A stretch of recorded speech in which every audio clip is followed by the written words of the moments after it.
Hello and welcome to Expats Everywhere. If you could tell us your name, where you're from, and a little about yourself. My name is Shannah. I am 20 years old and I just graduated from International Community School in Singapore. Very cool. So you live in Singapore. What other countries have you lived in? I have lived in Malaysia, Holland, America, Dubai, Philippines, Singapore, and South America. Where in South America were you? Suriname. How long have you been in Singapore? About 10 years, just about to reach 10 years.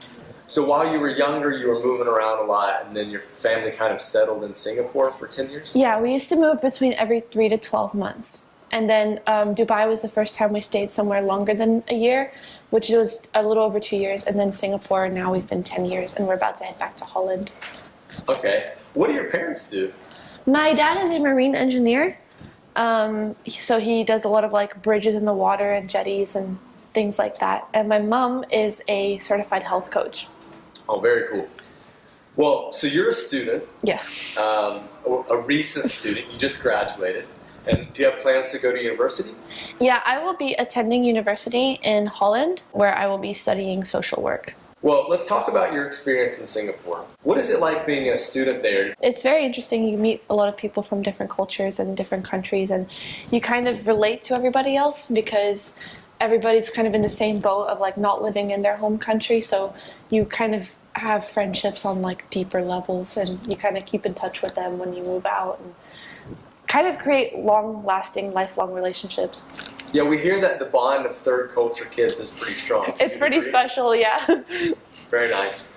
So what does a typical day look like for you at your international school? Depending on my schedule for the day, I'll have about 4 classes during the day, sometimes 5 because I might have shorter or longer classes with some like enrichment classes. Like I do a teacher's assistant class, and I would do arts or like psychology, things that I personally am interested in apart from my core classes, just to like enrich my own life and to become a better person and to get more experience for when I go out into the real world. Okay, so what time do you get up in the morning to go to school? Anywhere between 6:30 and 7:20, depending on how tired I am. And what time does school start? 8. Alright, so then from 8 until what time do you have classes? 3:10. And then after school, what do you do? I used to play a sport, but my age is kind of, this year has been too old. So I would hang out with friends, or I'll go out with my mom, or I'll go to KRAV MAGA or gymnastics. Different things depending on different days. Especially this year, it's been kind of all over the place because it was your senior year and you can't really do school things anymore, so you try to make use of your time in other ways. Okay, so you just threw out a name of a very interesting martial art. Can you repeat it and tell us what it's about? KRAV MAGA is an Israeli combat sport. It's not exactly a martial art. It's what the Israeli military uses as their physical combat. It's self-defense. It's not focused on like attacking or assault, but it's very unique. It's very interesting. It's very fun. We have really great instructors, so we laugh 90% of the time. Yeah, my mom and I always have to partner up because we're about the same height, so it's a little awkward sometimes because you leave big bruises, but because you miss like the protection and stuff. But it's very fun. And it's good for going back to Holland because Holland is not as safe as Singapore, because Singapore is very, very safe. My dad wanted us to get into like some kind of defense sport so we can help ourselves later. Yeah. Well, it's a really interesting thing that Singapore would offer. I mean, an Israeli defense system in Singapore. It's interesting. Are there any other interesting activities that you get into? I did gymnastics for since I was between the ages of 3 to 16 competitively, but then I had a knee injury, so I would just do gymnastics recreationally this past year, which was after like a 3-year hiatus from the sport. I did figure skating, which I also had to stop because of a different injury. But yeah, lots of hanging out with friends, basically, trying to make the most of my time here. Cool. Well, when you're hanging out with friends, what do you do? Where do you go? Singapore is known for its malls and its variety of food options. So we'll typically like spend a day shopping or like get our nails done or go out to eat, go to a movie, like very typical things. So for people that are watching that are high school students or even parents of high school students, can you give us an indication of what prices are like? If you want to go out for a coffee or a meal or go out shopping, what are the prices? For like coffee, it can depend. You can like get local coffee, or you can go get Starbucks. There's quite a price variation. Like if you go to like a hawker center, you can get a coffee for like $2. But if you want to go to a like Starbucks or a Coffee Bean, you'll easily pay $8 or $9 for your coffee. Shopping, I would suggest wait until there's like sales, because a lot of shopping is very overpriced and you can't really get much unless there's like a huge sale. How much does it cost to go to a movie theater or other things you do with friends? For students, you actually have pretty good deals in movie theaters. If you can show that you have like a student card, like your ID, we can go to a movie for like $8. On weekends, if you don't have your student card, it's like $13 to $15. So that's pretty good. Even if you're not a student, you can get a movie ticket for $10. Yeah. So we were talking off camera about how expensive education is in Singapore, secondary education, international school education. Could you give us an indication of what the price range is for different schools? The more like high-end, fancy, well-facilitated schools are like around $42,000 a year. ICS itself for 4 years of high school is $100,000 around there. Okay, so about $25,000 a year. Yeah. Is what you'd pay. Yeah. Okay. All right. Well, let's switch gears a bit. Let's talk about people moving to Singapore. And although it's been a while since you've had to move to Singapore, you should still be able to give us some insight on this. Coming from Europe or maybe America, how should someone pack, and what's the weather like in Singapore? Pack your warm clothes. I mean, like warm weather clothes. It never gets cold here.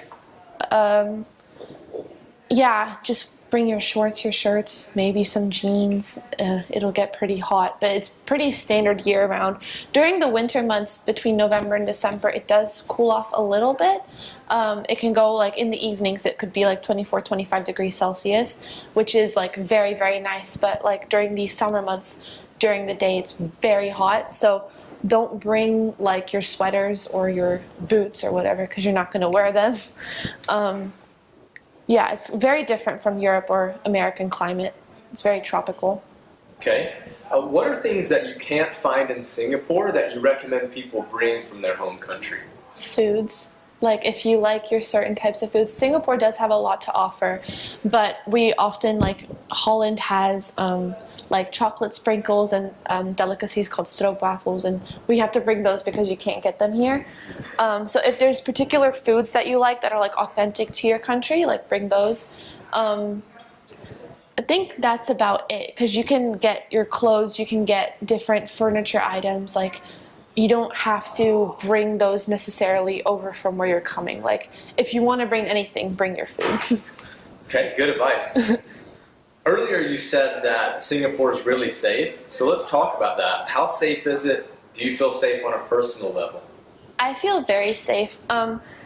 My parents are very relaxed with me being out by myself. I do like to go out by myself. So it's not always like somebody bringing me home. And in the beginning, like when I first started going out, they did struggle a little bit with that, because they've never tested it out or seen like what happens or how safe it is. So, but over the years, they've kind of recognized that, yeah, if we're out alone at night, it's okay. Like after my sports would usually only end like late at night, like 9 or 10. So I would go home by myself and everything is fine. Like you're not gonna get attacked, especially because everything is so public. There's always people around, there's cameras everywhere, like, and it's never completely dark, and people are too scared to mess up here. You don't really, a lot of people refrain from criminal-like activities because punishments are pretty severe, which is good because it creates that very safe environment. Yeah. What's the healthcare like here? Healthcare is exceptional in Singapore.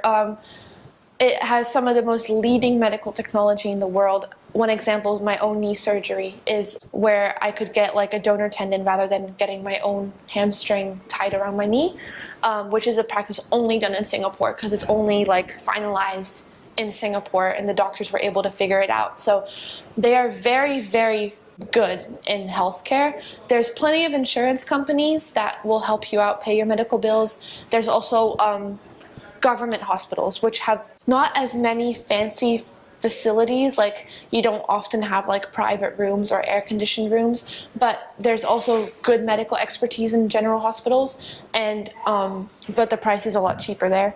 So, but very, very good medical care here. So if you had to rate the medical care, healthcare system 1 to 10, what would you give it? Probably like a 9 or 10. Okay. I'm very happy with it here. Yeah, especially in hospitals. Hospitals is like very good. Yeah. Okay. What do you think of Singapore as a travel hub? Is it a good travel hub? Why or why not? It's a very good travel hub. Reason being is because it's like so central in Asia. Like you can easily take a flight to Thailand or Malaysia. Like you can go on holidays without like having to take like an 8-hour plane ride or like having to be gone for 2 weeks. Otherwise it's not worth your time. Like you can take a weekend trip to Penang. Like it's very simple and like comfortable to travel when you're in Singapore because everything is so close by. So let's imagine that there is a high school student that is watching this and their parents have just told them, hey, we're moving to Singapore. What advice can you give that student? What advice can I give that student? It's gonna be okay. It's a hassle. Moving is never easy, or the whole process is pretty crazy. Like you have moving boxes everywhere, you have to wait for your furniture to get here and settling in and meeting new people.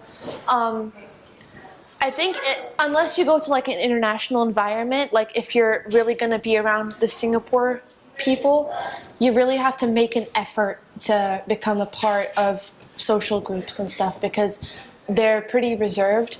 So if you want to make friends in the local community, you need to go out and kind of seek those situations. It's very comfortable living here. It's easily adaptable because there's a lot of Western influence in the country. If you need anything, it's basically at your fingertips here, and there's always opportunities here to expand yourself and to try out different things. Well, let's wrap it up and let's talk about what are the pros and cons of living in Singapore. Pros and cons. The pros, definitely as mentioned earlier, is like the safety here. You don't have to worry much about your own safety or those around you. The food is phenomenal. Shopping is pretty accessible. It's very integrative. Like one of the biggest focuses in Singapore is harmony between races, between religions, different people groups. So a lot of people are very accepting of other race cultures coming in, so you don't have that much of a racist struggle. But some of the cons, I would say, like as an expat kid myself, I can't get a job because I'm not a Singaporean, because they prioritize their own people, which is a good thing, but it can be a struggle sometimes, like if I wanted to get a job. It's very small, I must say. After 10 years of living here, I have gotten a little bored. Like I'm ready to try new things, because it's only like, it's a very, very tiny island. So being here for 10 years, you've seen everything at least 5 times. It's hot all the time. If you like hot weather, that's really great. I'm personally more of a cold weather person, but you have air conditioning everywhere, so that's good. Lots of traffic, it's very busy, but all in all, like, it's a very enjoyable place to live. It's a relatively easy place to live. Yeah, it's not a huge culture shock. There is difference in cultures, and you're going to have to adapt, because coming into a country, it's going to be you that has to adapt to their people. You can't make everybody else around you change. But it's not like a huge difference, because there's plenty of, like I said earlier, like Western influence, and you can get around pretty good. So that's kind of my pros and cons of Singapore. Shannah, thank you so much for joining us. Thanks for opening up your home and allowing us to interview you. No problem. Thanks.